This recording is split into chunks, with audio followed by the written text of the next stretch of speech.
पूर्व आईपीएस अधिकारी का है या वीआईपी पार्टी के राष्ट्रीय सचिव का है।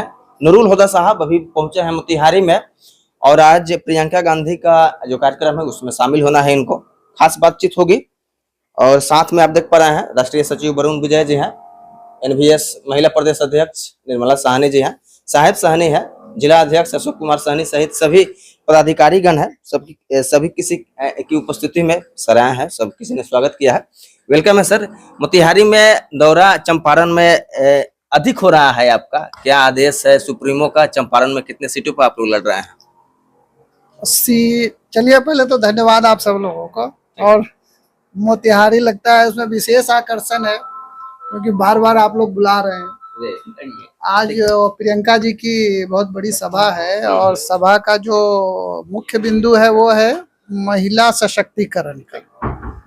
तो महिला सशक्तिकरण के मुद्दे पे जो महागठबंधन है वो बहुत सशक्त रूप से अपना मैनिफेस्टो लाने जा रहा है।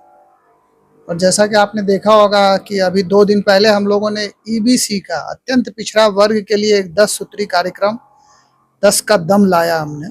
उसी तरह महिलाओं के लिए भी हम लोग उतने ही सशक्त कार्यक्रम लाने जा रहे हैं। आज प्रियंका जी मंच से बताएंगी उस संबंध में। तो सौभाग्य है कि बार बार मोतिहारी आना होता है और हमारी पार्टी का आप जानते हैं कि वीआईपी का संगठन यहाँ मजबूत है। हमारे पास मैडम वरुण विजय ये लोग जैसे सशक्त साथी हैं यहाँ पे। तो हमारा कैडर जो है मोतिहारी और खास करके जो मोतिहारी के और विधानसभा है केसरिया, नौतन और जिक्र आपने किया है सर। मैडम का कल का पोस्ट एक देख लीजिए। क्या है बताइए? जिसकी जितनी आबादी उसकी उतनी भागीदारी। हाँ, तो कोई गलत नहीं है, वो मिल रहा है वहाँ, वो कोई इशू नहीं है मैडम का कि नहीं महिलाओं को भी 50% सीट मिलनी चाहिए। 50% सीट अभी तो मोदी जी संसद में ही नहीं करा पा रहे हैं महिला बिल का। तो अगर कानून बनता है तो उसका स्वागत है। हम सभी महिला रिजर्वेशन के समर्थन में हैं। लेकिन जहां तक अभी हमारे मुखिया हमारे नेता उन्होंने देखा होगा, उन्होंने घोषणा की कि 50% हम अत्यंत पिछड़ा वर्ग और दलित वर्ग से लड़ाएंगे। क्योंकि समाज जो है किसी एक वर्ग का तो है नहीं, समाज सभी वर्गों से मिलकर बनता है। तो हम जो समाज के अन्य वर्ग है, समावेशी समाज के जो अच्छे लोग होते हैं, अच्छे आदर्श होते हैं। देखिए ऐसा कोई जरूरी नहीं है कि उच्च वर्ग का कोई आदमी जो है, जो आप भारतीय इतिहास में अगर जाएं या भारत के समाज का अध्ययन करें तो पिछड़ों की लड़ाई हमेशा अग्रों ने लड़ी है। वीपी सिंह कोई पिछड़े नहीं थे, मंडल कमीशन की लड़ाई उन्होंने लड़ी है।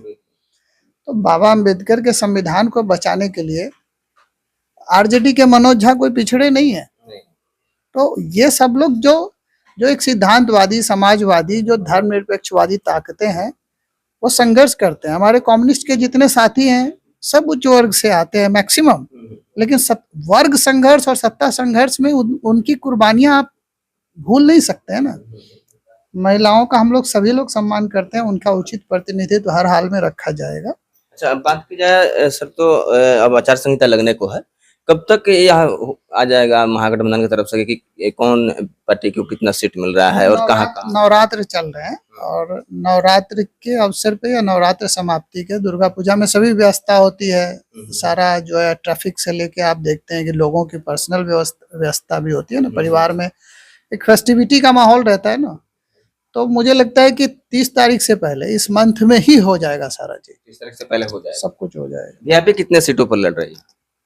बहुत अच्छे नंबर पे लड़ रही है, बहुत अच्छी संख्या में लड़ रही है। विशेष रूप से मोतिहारी में भी लड़ने जा रही है वीआईपी कई सीटों पे। तो आप इत्मीनान रखिए कि वीआईपी हम जो है महागठबंधन में सीटों की संख्या और अपने कैंडिडेट और अपने जीतने की क्षमता पे पूरी तरह आश्वस्त हैं, सशक्त हैं और एकदम जिसको कहते हैं ना अपने उम्मीदों पे तैयारी के साथ एकदम जिसको कहते हैं विश्वस्त है एकदम। चंपारण की कर्मभूमि कही जाती है, आप गांधी की कर्मभूमि चंपारण कही जाती है। यहाँ पर आप आए हुए हैं तो यहाँ पर बहुत सारे जैसे केसरिया हो गया, सुगौली हो गया, मोतिहारी, यहाँ पर हरसिद्धि हो गया, ये सब जो चीजें हैं यहाँ पर इस विधानसभा में वीआईपी काफी मजबूत है। तो इस पर दावेदारी आप लोग की किस प्रकार से? देखिए महागठबंधन में 243 सीटों में आपसी समन्वय, समझौता और जीतने की संभावना, इन तीन चीजों का ध्यान रखते हुए कैंडिडेट का चयन किया जाएगा। और किसी भी पार्टी में, चाहे वो आरजेडी हमारी सबसे बड़ी लीड पार्टी है, बड़े भाई हैं, सत्ता के केंद्र में तो वही हैं।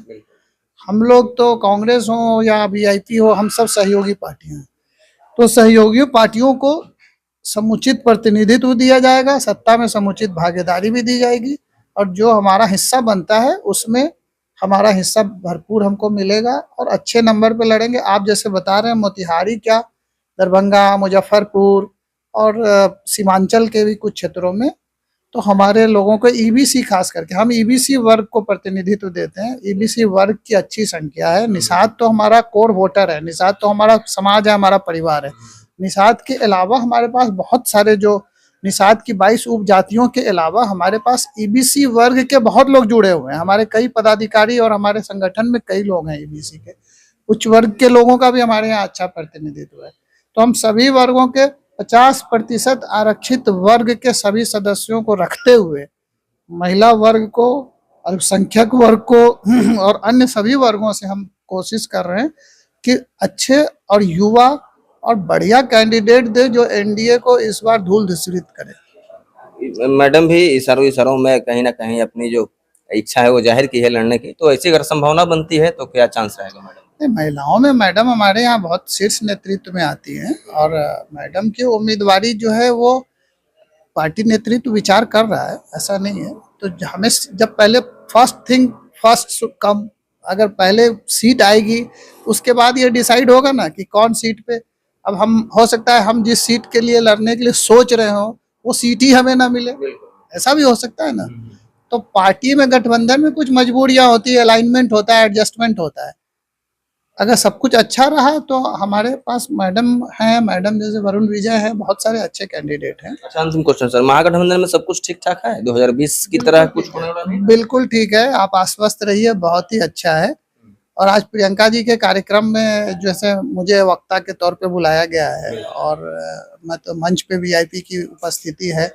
जहां भी आप देख रहे होंगे, राहुल जी, तेजस्वी जी और मुकेश जी, एकदम जिसको कहते हैं ना तिकड़ी की जोड़ी है।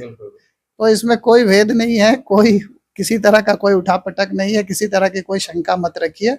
महागठबंधन बहुत मजबूती से लगा। पूरे समाज में और पूरे बिहार में एक परिवर्तन का माहौल है। माननीय मुख्यमंत्री जी, आप जान रहे हैं कि वो थोड़ा मदहोश हैं, शारीरिक और मानसिक रूप से अस्वस्थ है। चचा जी बड़े अच्छे थे, चचा को भाजपा ने कब्जा कर लिया है, और भाजपा अपने नापाक मंसूबों से जदयू को खत्म कर देगी। चचा की जो विरासत थी, ईमानदारी, सुशासन और शुचिता, तीनों को भाजपा खा जाएगी, और भाजपा अपने कुचक्रों में पूरी तरह से जदयू को बर्बाद कर देगी। बात करने के लिए बहुत बहुत शुक्रिया। Thank you. तमाम मुद्दों पर प्रतिक्रिया बताइए, फिर से हम मिलेंगे अगले वीडियो में अगले न्यूज़ के साथ। जय हिंद, जय बिहार।